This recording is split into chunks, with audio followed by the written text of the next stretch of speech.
One of the worst things that Putin did for Russia when he launched his ill-fated full-scale invasion of Ukraine was to turn other nations into outright enemies.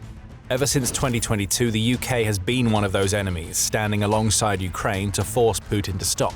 Now, even without firing a shot, the UK has done something that hurts Putin so badly that it's left him frothing at the mouth with rage. This is a 1-2 combo of body blows that signals the UK's intent to support Ukraine until the end of the war and beyond. A message has been sent. And that message has come in the form of money and more of the aerial killing machines that Ukraine has been using to such great effect against Russia's forces. We'll get to the drones in a few minutes.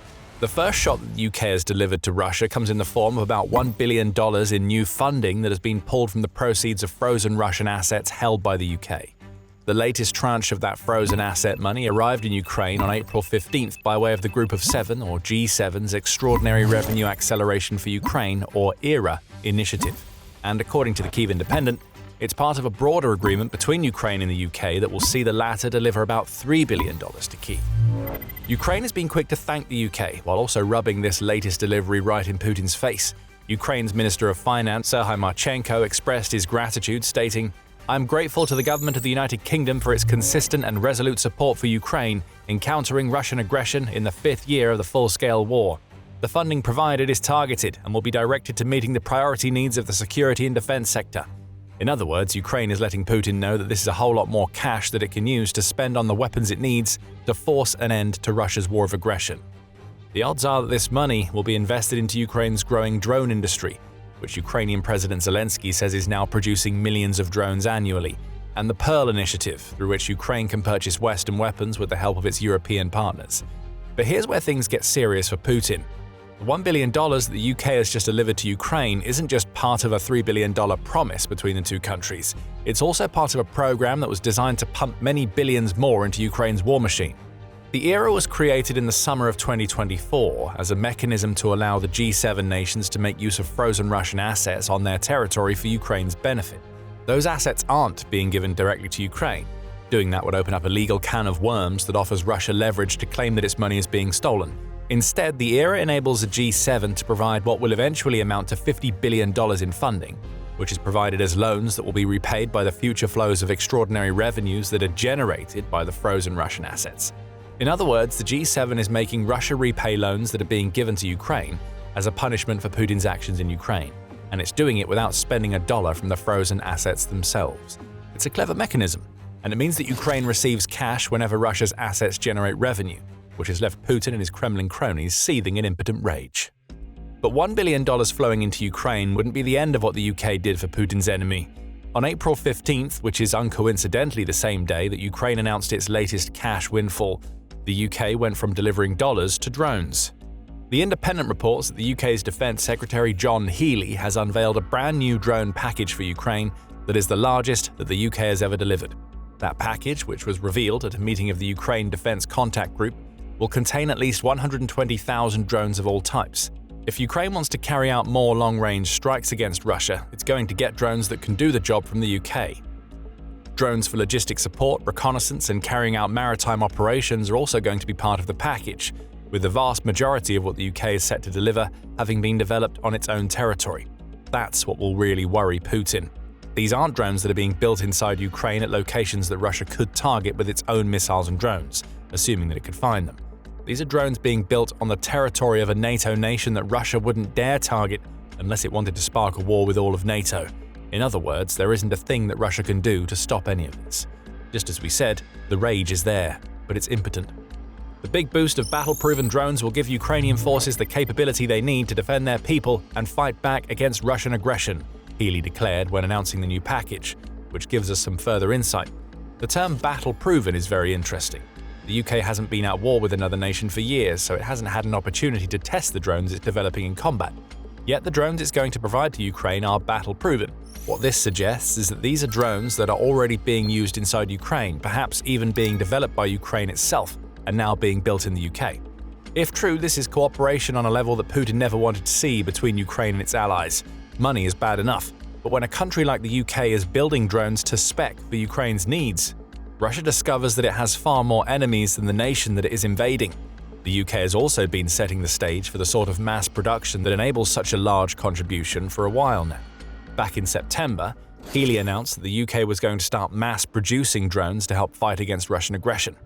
That decision was made at around the same time that Putin was testing NATO boundaries by sending drones into Poland and other NATO-aligned nations. Now it looks like Ukraine is going to be the chief beneficiary of the early stages of this mass production. The UK's Prime Minister, Sir Keir Starmer, also suggested that this ramping up of drone production would be done alongside Ukraine. This new partnership is a landmark moment, bringing together British and Ukrainian ingenuity to deliver cutting-edge defense drone technology to fight back against Russian aggression, Starmer declared at the time. Starmer was referring to an industrial partnership that the UK and Ukraine formed last year. So the 120,000 drones that are going to come streaming into Ukraine throughout 2026 are about a year in the making.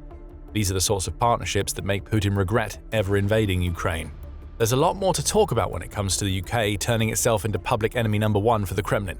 But before we dig deeper into the real problems that Russia faces with the UK, there's a little matter of 120,000 drones and $1 billion in cash not being all that Ukraine will be receiving in the bumper package the UK is delivering. There's more. When he stood in front of representatives from 43 nations in Berlin, Healy announced that the UK will also be providing Ukraine with hundreds of thousands of rounds of artillery and thousands of air defense missiles, along with the drones. Both are vital for Ukraine. On the air defense front, Ukraine has already been developing a level of mastery against Putin's aerial assaults that makes it the envy of other nations.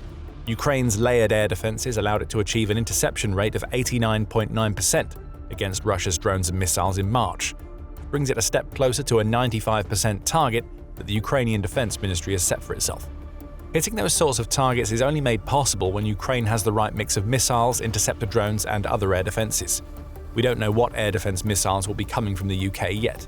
There are several types of systems used in Ukraine that the UK could supply with missiles, but the what matters less than the fact that thousands of the missiles are coming in, which is the sort of volume that Ukraine needs to see to keep its air defenses strong. As for artillery, hundreds of thousands of rounds go toward Ukraine cutting into the artillery advantage that Russia has held for much of the invasion.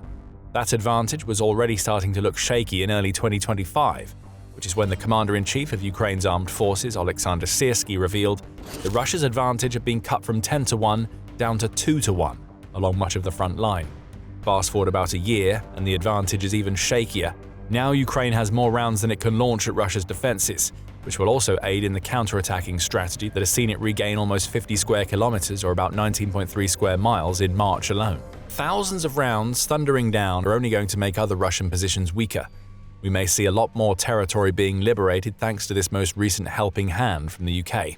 Speaking of seeing a lot more happening, the UK may well have some other surprises up its sleeve for Russia over the next few months. But a quick side note before we dig into that, you're watching The Military Show. If you haven't subscribed to the channel yet, now is the perfect time to hit the button. As Russia is reeling from all that the UK is going to provide to Ukraine in 2026, it also has to deal with the fact that the UK is taking the threat being posed by Putin more seriously than ever before. Defense spending is going through the roof in the UK, as it's just started a decade-long plan of investment that will see it pour tens of billions of dollars into building more weapons. By the end of 2027, the UK will be spending 2.6% of its gross domestic product, or GDP, on defense. That will be the most money spent as a proportion of GDP since 2010, and the spending is only going to rise from there.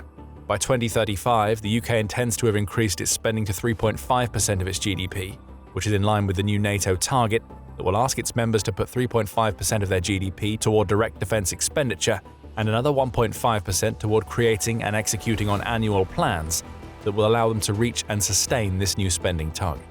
Bear in mind that real terms defense spending in the UK had declined by 22% between 2009 and 2017. Putin's invasion of Ukraine caused a spike in spending, and that spike is being developed into a sustained commitment to pour more cash than ever into the UK's military. Putin thought he was creating a new Russian empire when he launched the war against Ukraine, but he's really just woken up a military monster hundreds of miles away. Don't forget what all of this will mean for Ukraine. There's a partnership in play here. The UK is looking to actively boost its drone output and its defenses against everything that Russia brings to a war in the 21st century. Ukraine is currently the front line in a war with Russia that many in NATO believe could spiral out of control and engulf Europe if Putin is allowed to claim the country that he thinks should be part of the Russian Federation. In short, anything that the UK builds for itself as it boosts its defense spending is going to be something that Ukraine can use to fend off Russian aggression. More weapons will likely be coming Ukraine's way as a sleeping military giant wakes from its slumber. As for Russia, it isn't happy. Putin's favorite mouthpiece, Dmitry Medvedev, who has never said a thing publicly that didn't come out of Putin's mouth first, has been flinging threats around again. A day after the UK announced that it would be sending 120,000 drones to Ukraine, Medvedev started making threats, specific ones as it turned out. Russia says that it has a list of potential targets for aerial attacks, and it named RAF Mildenhall in Suffolk as one of them. There are also several companies in the UK that Russia claims to have in the crosshairs, some of which are producing the types of drones that the UK is sending into Ukraine. Speaking on X in the wake of Russia's little revelation, Medvedev tried to double down on his threat. The Russian Defense Ministry's statement must be taken literally. The list of European facilities which makes drones and other equipment is a list of potential targets for the Russian armed forces.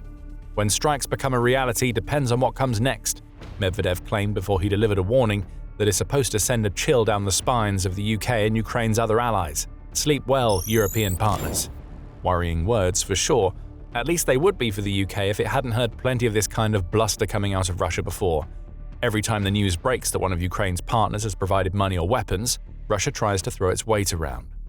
By February 2024, Medvedev had already warned of total war if Ukraine's allies tried to push Russia back to the borders of 1991. The entire strategic arsenal of the Russian state would be used against targets in London, Washington, and Berlin, as well as Kyiv, Medvedev declared at the time. That threat came on the back of many others, including a pair in 2023. It's all starting to feel a little bit limp from Russia. As chilling as Medvedev's words are supposed to sound, they're nothing new from Russia.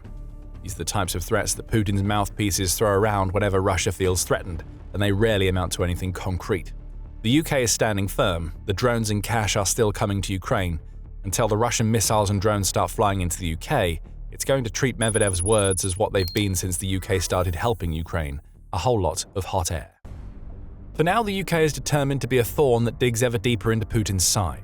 What we've just seen with the latest military aid and loan is the UK stepping into its own as a European powerhouse that is spearheading the charge against Russia outside of Ukraine. Do you remember the defense partnership we spoke about earlier? That's just part of a 100-year partnership that the UK declared with Ukraine back in January 2025. That partnership has a performative element in terms of its sheer strength. That's the point. It was designed to send a message to Putin that the UK will do everything it can to ensure that Ukraine remains a sovereign nation decades after Putin has shuffled off the mortal coil. The UK has also spearheaded the creation of the Coalition of the Willing alongside France. A coalition is intended to involve several powerful European nations that will act as a peacekeeping force inside Ukraine once the war with Russia is over. Again, the idea is to send a message to Putin that the UK and its allies not only believe that Russia will lose the war that it started, but that the allies Ukraine has gained as a result of the invasion will step up to stop a war like it from ever happening again. After all, this coalition, if it's able to follow through, will be putting NATO forces inside Ukraine. Another attack from Russia after the war ends will be an attack against an even more dangerous force. It's actions like these that have led to Russia becoming increasingly irate with the UK. Speaking to the New Statesman in December 2025, John Lough, who was the first NATO representative to be based in Moscow, said that Russia now considers the UK to be its number one enemy outside of Ukraine. Russia has started to single the UK out for acts of aggression, often via hybrid attacks like incursions on UK territory and cyber attacks, as a desperate attempt to stop the UK from forging even deeper bonds with Ukraine. None of it is working. If the UK is indeed Russia's number one enemy outside of Ukraine, it seems to be relishing the role as it sends $1 billion, 120,000 drones, hundreds of thousands of artillery rounds, and thousands of air defense missiles to Ukraine. As for Ukraine, the 120,000 drones may be the biggest headline in all of this. Why? More drones means more death for Russia. The UK made its announcement following a month in which Ukraine's drones did more damage to Putin's invasion than they have ever done since the war began. Russia's forces suffered over 35,000 casualties in March, which Euromaidan Press says makes March the single deadliest month for Russia and Ukraine so far. Of those casualties, 96% were caused by Ukraine's drones. The terror in the skies that were once mocked by Russia are now killing and wounding Russia's soldiers at a rate that far exceeds 1,000 per day. With the UK now supplying drones that enable better reconnaissance and more long-range strikes, Ukraine can focus more on building the types of short-range drones that are causing so much damage on the front lines. Hey, and Ukraine just so happens to have received $1 billion that will help it do just that. It's no wonder that Putin has grown to hate the UK so much. Outside of Ukraine itself, the UK is doing more than most to make sure that Putin's ambitions for expanding Russian rule completely collapse around him. You could even say that this is revenge from the UK. Just a few weeks before the UK announced the drones in the cache, Russian submarines were trying to worm their way into the UK's waters. Britain was a long way ahead of the game. It watched every move and mustered up a response that Russia never expected. Find out all about that incident in our video. And if you enjoyed this video, remember to subscribe to The Military Show to keep up with our coverage of the latest moves made by Ukraine's allies. And thank you for watching.